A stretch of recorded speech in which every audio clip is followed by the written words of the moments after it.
역사 이래로 인류가 가져온 바램 혹은 소원이 참 많이 있겠지만은 여전히 우리 시대에도 그것을 바라고 있고 많은 사람들의 소원으로 자리매김되어져 있는 것이 있다면 아마 평화가 아닐까 생각합니다. 평화. 예수님께서 평화의 왕으로 오셨다라고 성경은 말하고 있습니다. 그러나 온전한 평화가 아직도 이루어지지 않았기 때문에 여전히 이 시대에 사람들의 마음속에도 평화를 염원하는 마음들은 자리 잡고 있습니다. 전 세계 어느 곳에나 이 평화를 갈망하고 있지요. 사실 이 평화를 나름대로 이루어내려고 만든 기구가 유엔이잖아요. 그런데 그 유엔이 얼마나 제대로 된 평화를 만들어내고 있습니까? 역시 그 역할의 한계를 여실히 드러내고 있습니다. 저마다 나름대로 평화에 관한 정책을 내어놓고 방법을 간구하고 머리를 맞대고 의논은 하고 있습니다. 그리고 저마다 평화를 부르짖고 있습니다. 그런데 아이러니하게도 평화를 위해서 싸웁니다. 평화를 위해서 무기를 개발합니다. 평화를 위해서 더 큰 힘을 가지려고 합니다. 더 강력한 살상 무기를 통해서 평화를 이루어낼 수 있다라고 여기고 있지요. 이게 굉장히 모순 아닙니까? 오늘도 우리는 지구 곳곳에서 일어나고 있는 전쟁의 참상을 접하고 있습니다. 그칠 것 같은 전쟁의 모습이 좀처럼 그쳐질 기미가 제대로 보이질 않습니다. 오히려 더 곳곳에서 전쟁의 위협이 발생하고 있음도 보게 됩니다. 나라와 나라만의 전쟁이 아닙니다. 종교 간의 전쟁도, 민족 간의 전쟁도, 이념 간의 전쟁도, 지역 간의 전쟁, 이 모든 것이 다 전쟁 아닙니까? 심지어 가정 안에서도 식구들끼리도 이런 전쟁의 양상을 띠는 갈등의 모습이 빈번하게 일어나고 있습니다. 이 땅의 진정한 평화는 과연 없는 것일까요? 오늘 우리에게 주신 하나님의 말씀은 어두운 현실 속에서 방황하고 혼돈의 상황 속에서 갈 길을 찾지 못하고 헤매던 당시 유대 백성들에게 이사야를 통해서 주신 말씀입니다. 그때 유대 나라는 강대국들의 틈바구니 속에서 그야말로 풍전등화와 같은 위기를 맞고 있었습니다. 본문에 보면은 그때의 유대 백성들이 당하던 고통과 좌절의 상황을 표현하는 여러 낱말들이 등장합니다. 1절에 보면은 고통이라고 하는 것, 흑암이라고 하는 단어, 멸시라고 하는 단어가 나오고 2절에는 사망 혹은 그늘진 땅, 또 넘어가서 4절에 보면은 무겁게 맨 멍에, 그리고 5절에서는 어지러이 싸우는 군인들의 신, 피 묻은 겉옷, 이게 다 끔찍한 모습들을 표현하는 단어들 아닙니까? 처절하고 절박한 상황들을 묘사하는 단어들입니다. 한마디로 이스라엘 백성들의 삶은 그렇게 전쟁과 압제와 고통과 절망으로 점철되어 있는 삶이었습니다. 이런 사람들에게 하나님은 이사야 선지자를 통해서 고통받는 그 어둠이 이제 거치게 될 것이다 하는 내용으로 격려하고 위로하고 희망을 선포하고 있습니다. 그 희망의 표현도 또 이렇게 나옵니다. 동일한 1절에서도 고통과 절망의 표현을 함과 동시에 이것들이 그치고 희망이 있을 것이라는 표현을 합니다. 전에 고통받던 자들에게는 흑암이 없으리로다. 고통과 흑암이 그야말로 아픔이고 절망인데 이제 이것이 없어질 것이다. 2절에도 흑암에 행하던 백성이 큰 빛을 보고 사망의 그늘진 땅에 거주하던 자에게 빛이 비치도다. 역시 희망의 내용을 선포하고 있죠. 4절에 가서도 그들이 무겁게 맨 멍에와 그들의 어깨의 채찍과 그 압제자의 막대를 주께서 꺾으셨도다. 역시 사실 내용적으로 보면 굉장히 무겁고 불안하고 앞이 캄캄한 상황들인데 진행되어 가면서 표현되어지면서 결론, 마지막 마침표 찍히기 전에는 다 반전을 시키십니다. 꺾으신다, 빛이 비친다, 흑암이 물러간다 등등으로 말입니다. 이게 무슨 말입니까? 지금 살고 있는 이 땅에 어둠이 가득 차 있지만은 그 모든 흑암을 떨쳐내고 사망의 그늘을 벗겨버리는 빛이 하늘로부터 내려올 텐데 이사야는 이미 그 빛이 우리에게 비추고 있다라고 말하고 있습니다. 먼 훗날에 어느 날인가 그런 빛이 있을 것이니까 그 빛을 마음 가운데 좀 담아두면서 살아가세요, 이 차원이 아니라 이미 그 빛이 우리에게 비치고 있다라고 마치 미래에 나타날 일을 현실에 나와 있는 것으로 묘사하고 있습니다. 이건 확실한 미래를 보장하는 말이죠. 실제로 이 예언이 있은 후에 약 한 700여 년의 시간이 흐른 다음에 모든 어둠을 몰아내고 온 세상을 비치는 밝은 빛이 하늘로부터 내려왔지요.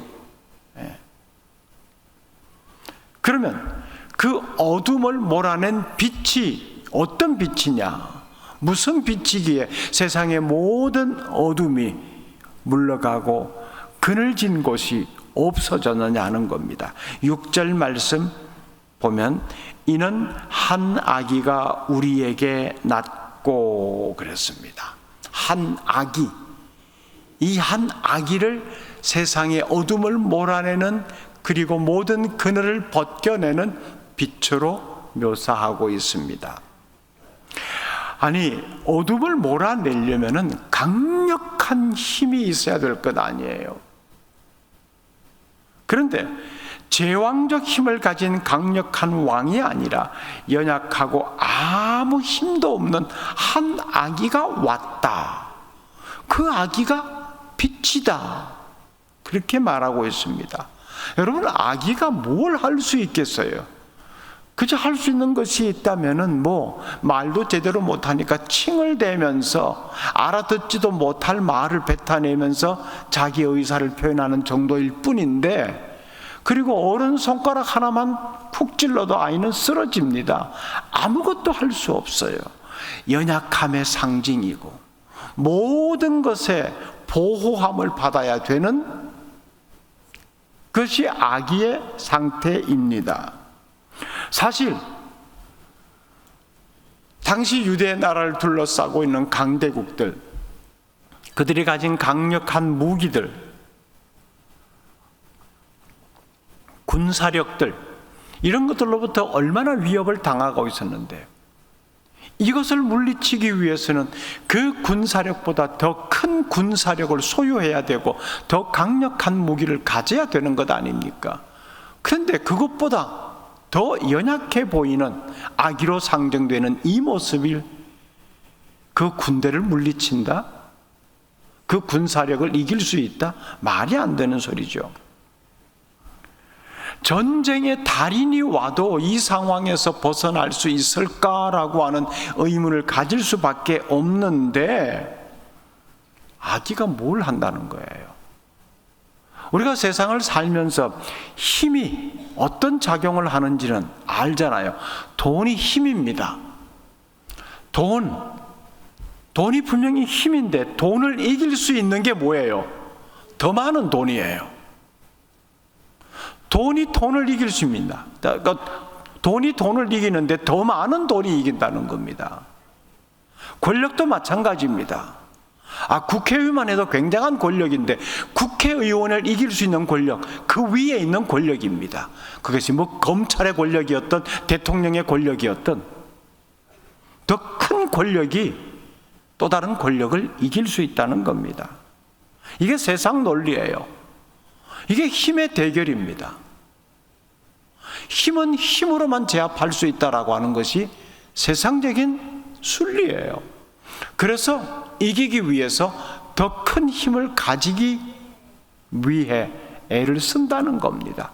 단지 목적은 그겁니다. 이기기 위함입니다. 저 회사를 이기기 위해서 내가 더 큰 재벌로 올라서야 된다. 저 힘을 누르기 위해서 내가 더 큰 힘을 소유해야 된다. 세상의 대부분의 사람들의 삶의 목적이 그 방향으로 정해져 있습니다. 우리 그리스도인들도 과히 여기에 예외는 아닌 것 같습니다. 이런 세상 논리에 젖어 삽니다. 아기 예수님의 힘으로는 세상을 이길 수 없다는 거예요. 아기 예수님의 모습을 내가 가지고 있어서는 세상을 살아갈 수가 없다는 겁니다. 십자가에 달린 예수님, 그 너무 무력해. 맥없이 죽었잖아. 한마디 변명도 못하고 그런 모습으로 세상을 살아갈 수 없어. 나 예수님 믿는데 아기 예수님 모습 그거 싫어. 십자가에 달린 모습 그것도 싫어. 강력한 군대를 동원할 수 있는 예수님의 모습, 이걸 자꾸 추구한다는 겁니다. 그래서 교회도 자꾸 힘을 가지려고 합니다. 그 힘을 어디에서 가지려고 하든 그건 좀 교회마다 다르겠지만은 성도들의 숫자로 힘을 가지려고 하고 재정적인 여유로움으로 힘을 가지려고 하고 세련된 프로그램으로 힘을 가지려고 하고 전부 힘을 가지려고 합니다.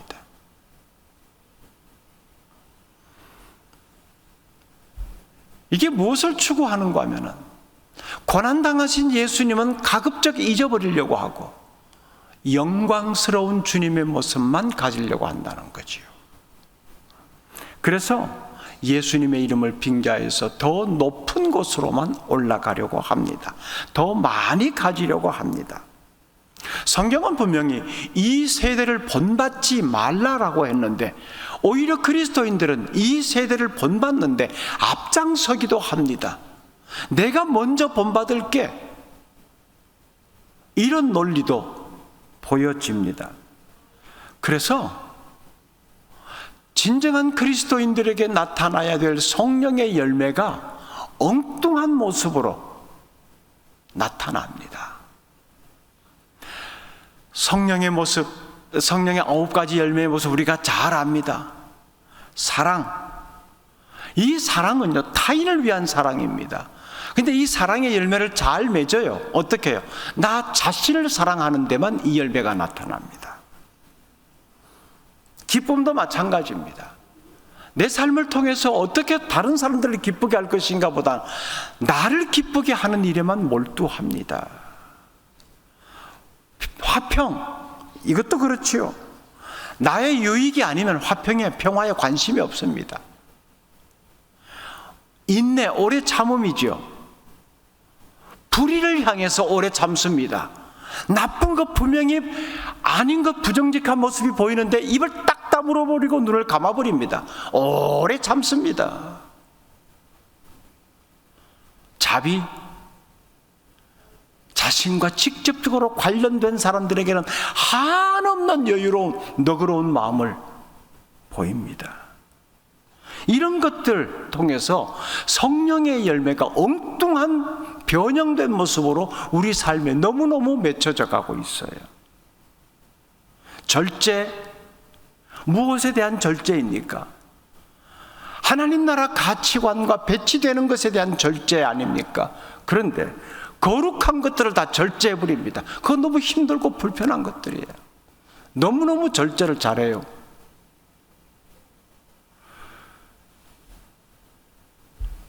우리가 지금 대림절 보내면서 예수님이 이 땅에 왜 오셨는가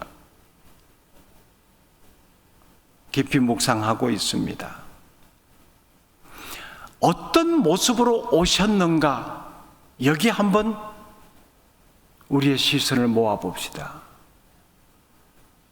검을 가지고 수천 수만의 천군 천사들을 동원한 모습으로 이 땅에 평화를 주기 위해서 오시지 않았습니다. 평화를 가지고 오셨는데 그 모습은 너무나 연약하기 짝이 없는 아기의 모습으로 오셨다는 거예요. 그래서 사람들은 저 모습에서 무슨 평화를 얻어낼 수 있는가? 저 모습이 무슨 세상 질서를 다시 바로 세울 수 있는가? 의구심을 품을 수밖에 없었지요. 평화를 이루어 가시는 예수님의 방식의 출발점이 그거였다는 겁니다. 겸손과 낮아짐과 연약함, 이 모습이 평화를 이루어가는 기본 자세예요. 칼과 창으로 유지되던 그 평화의 시대, 그 평화를 우리는 로마의 평화라고 그렇게 부르지요. 팍스 로마나라고. 그런 시대의 하늘에서 내려온 평화의 왕이 태어나신 겁니다. 실제로 예수님이 태어나실 때 평화의 왕이라고 불리던 사람은 따로 있었어요. 바로 로마 황제입니다. 황제야말로 평화의 왕의 상징이었습니다. 로마가 지향하는 평화, 군사력을 동원한 평화였지요. 전쟁을 통한 평화였지요. 로마의 통치와 권력에 순응하여 복종하는 나라에게는 평화가 약속되었지만은 로마의 통치를 거역하는 나라에게는 전쟁을 통하여 대량 학살이 일어났습니다. 잔인한 처형이 일어났습니다. 이런 모습을 통하여 평화를 만들어 간다라고 생각했습니다. 예수님이 달려 돌아가신 십자가, 그 형털도 사실은 로마가 평화를 유지하기 위해 만든 하나의 도구였지요. 그러나 우리에게 오신 평화의 왕은 전쟁을 통한, 힘의 우위를 통한 평화를 지켜가는 분이 아닙니다. 권력과 힘을 통한 평화가 아니라는 겁니다. 자신의 평화를 위해서 다른 사람에게 희생을 강요하는 그런 평화도 아닙니다.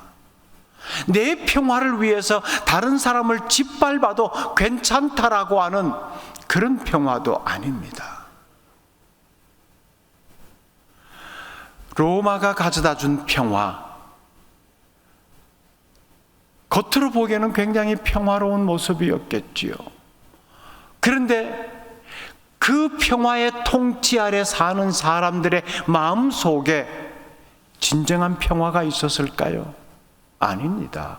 오히려 두려움만이 있었을 뿐입니다. 저 말 거역하면 죽는다. 언제 내가 저 군홧발에 짓밟힐지 모른다. 언제 내가 저 십자가 처형당할지 모른다. 온통 이 생각뿐이었습니다. 로마는 평화를 외치고 있는데, 평화를 위해서 군사력을 계속 증강시켜 나가고 있는데, 그 통치 아래에 있는 사람들은 날마다 불안의 연속이었습니다.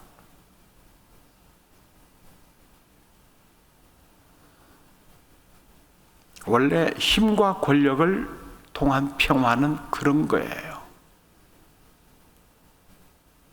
2000년 전에만 그런 평화를 추구했던 것이 아니라 오늘날의 시대도 그런 평화를 추구하는 집단들이 계속해서 유지되고 있잖아요. 힘을 가져야 평화를 유지할 수 있습니다라고 얼마나 외치고 있는 시대입니까? 통제하고 억압하고 압력을 넣어 이루어지는 평화, 참 겉으로는 아무 일 없어 보이는 것 같지만은 그 속에는 두려움과 절망과 한숨뿐입니다. 여러분, 자녀를 키워보시면서 이런 경험 다 하셨을 거예요. 아이가 둘, 셋, 이게 한 2년, 3년 터울러 얼망졸망 자라고 있을 때 얼마나 분답스럽습니까? 아무리 통제해도 통제 영역에 안 들어옵니다. 더군다나 아파트에 산다면 이건 층간 소음 때문에 부모는 날마다 마음이 조마조마하지요. 조용해라, 아랫집에서 올라온다, 입 다물어라, 발꿈치 들고 또 뒤꿈치 들고 다녀라. 말 듣습니까?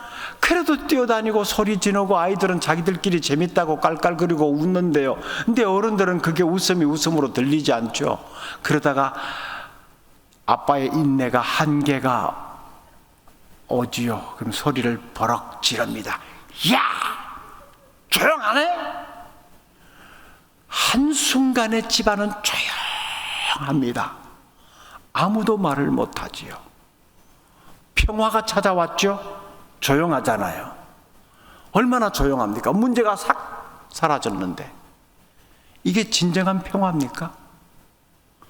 아이들 마음속에는 두려움이 자리 잡은 거예요. 힘과 억압에 의한 평화는 그런 겁니다. 그런데요, 예수 안에 있는 평화는 달라요. 자유가 있습니다. 기쁨이 있습니다. 그래서 진정으로 우리가 아기 예수님을 만나고 그 예수님의 삶의 방식을 따라가면은 자유함이 있습니다. 자유는 기쁨을 수반하거든요. 자유가 짓밟힐 때 얼마나 사람이 불안합니까? 분노해집니까? 근데 진정한 자유를 가지고 있다, 그건 당연히 기쁨이 따라옵니다.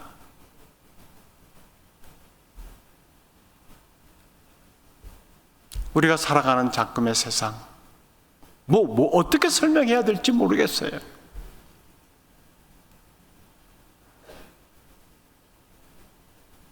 개인적으로 삶의 실패를 쓰라린 경험을 통해서 다시는 하고 싶지 않은 일이 또다시 나타나고 벌어지고, 겨우 숨 쉴 만하게 이 어려운 경제 상황 속에서도 한날 한날 어떻게 해서라도 버텨보려고 했는데 청천벽력과 같은 이런 사태가 또 터지고요.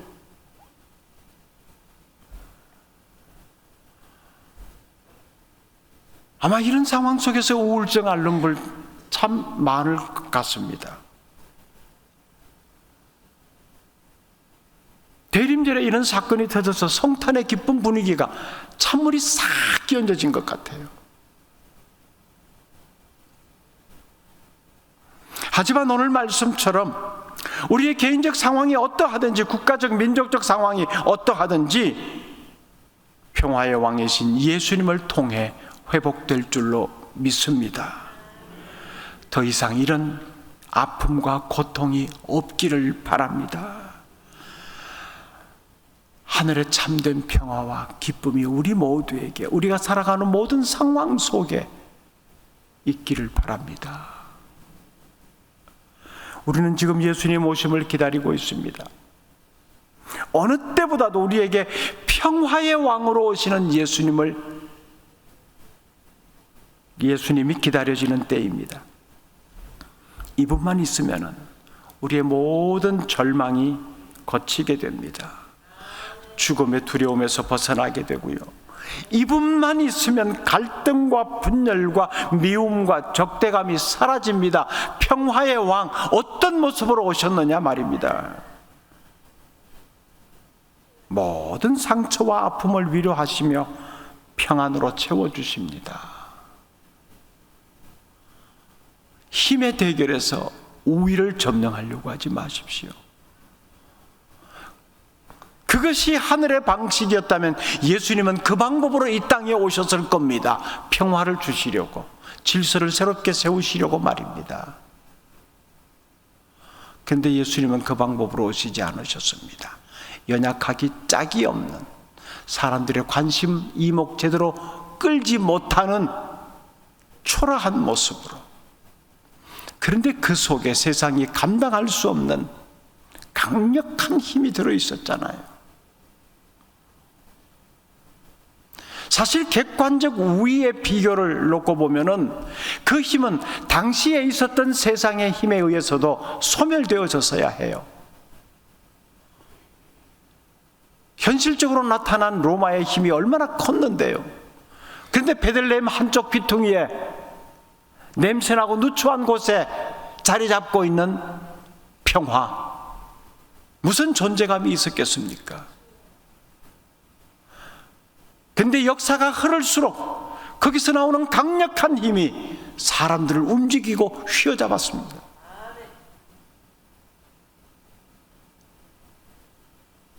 휘청거리는 삶을 제대로 일으켜 세웠고요, 방황하는 삶의 중심을 잡게 해주셨고요, 땅만 바라보고 살던 사람들의 시선을 하늘을 바라보게 만들었습니다. 그 연약한 곳에서부터 말입니다.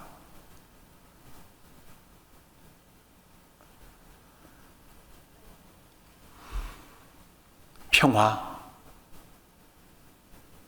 우리에게 필요합니다. 우리 모두에게 말입니다. 힘 있는 사람들의 횡포가 그치고 돈 가진 사람들의 자랑이 멈추고 사망의 그늘진 자리에 있던 자에게 빛이 비추는 그 평화 말입니다.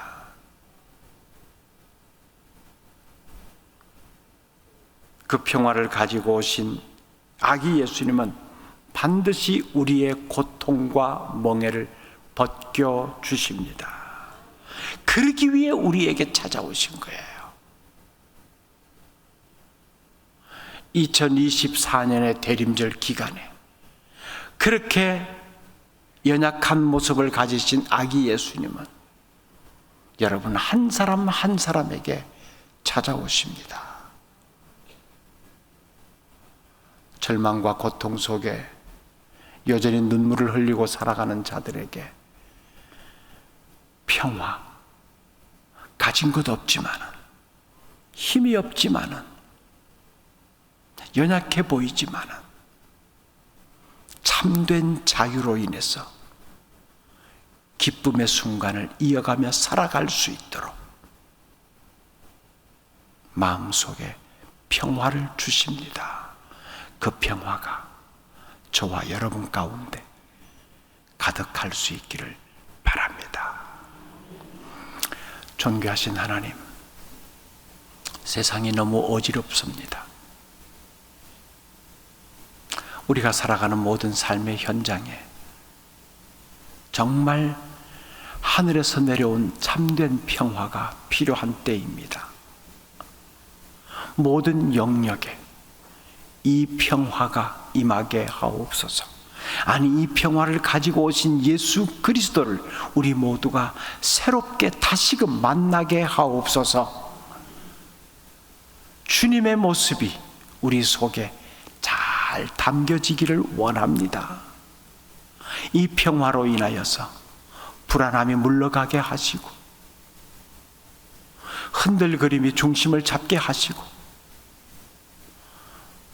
방황이 종지부가 찍혀져 믿음의 길을 똑바로 걸어가는 우리 모두가 되게 하옵소서. 이 나라를 불쌍히 여겨주시기를 다시 한번 간절히 기도합니다. 너무 어지럽습니다. 혼란스럽습니다. 이런 상황 속에 또다시 개인의 욕심을 드러내려고 하는 자들이 없지 않을 것인데 막아주시옵소서. 어리석은 생각 펼쳐지지 못하도록 끊어주시옵소서. 특별히 예수를 구세주라고 믿는 기독 정치인들 정말 하나님의 마음과 뜻을 정직하게 헤아리게 하옵소서. 이 나라가 풍전등화와 같은 상황 속에 놓여 있는 것을 뼈저리게 느끼고 다시금 정직한 마음으로 하나님께서 주신 그 재능들을 10분 활용하여 나라를 안정시켜 가게 하옵소서. 이 땅에 세워져 하나님의 말씀을 전하는 교회들을 새롭게 하여 주옵소서. 정말 하나님의 마음이 무엇인지를 제대로 헤아려 그 하나님의 뜻을 선포하는 교회들 되게 하옵소서. 이 땅의 성도들이 정직한 그리스도인들 되기를 원합니다. 모든 기득권들 다 내려놓게 하시고 오로지 지금 살아가는 이 삶의 자리에서 하나님이 나를 통하여, 우리를 통하여, 우리 교회를 통하여 무엇을 하기를 원하시는지만 헤아리게 하옵소서. 이런 모습들이 세상적 가치관을 바꾸는 것일진데 여기에 우리의 생각과 마음이 모아지게 하옵소서. 예수님의 이름으로 기도드립니다. 아멘.